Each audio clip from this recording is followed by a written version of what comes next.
નમસ્કાર, મારું નામ રુદ્રજય યક્ષા છે. હું અત્યારે ધોરણ 7માં અભ્યાસ કરું છું. હું 1 વર્ષ પહેલાં હું ધોરણ 6માં અભ્યાસ કરતી હતી. ત્યારે અમારી શાળામાં એક નવા શિક્ષક આવ્યા. તે શિક્ષકનું નામ મહેશ સર હતું. તેઓએ આવીને જોયું કે વિદ્યાર્થીને બોલવામાં ખૂબ જ ડર લાગતો હતો, તકલીફ થતી હતી.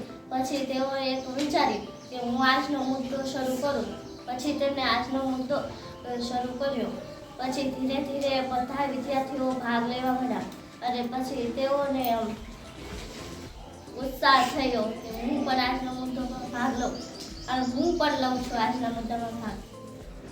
એટલે અમારો ડર દૂર થયો, મારો આત્મવિશ્વાસ વધ્યો, જનરલ નોલેજ વધ્યું અને આજના મુદ્દાના વિષયો જેમ કે 26મી જાન્યુઆરી, 15મી ઓગસ્ટ, રક્ષાબંધન વગેરે. અને અમારો ડર દૂર કરવા હું મહેશ અને અમારા બધા તરફથી અભિનંદન કરું છું. અને તમારે પણ અમારી આ સ્પીચ જોવી હોય તો તમે યુટ્યુબમાં જઈને મહેશ વસોયા સર્ચ મારી તમારે અમારી બધી જ સ્પીચ તમને જોવા મળશે. અસ્તુ.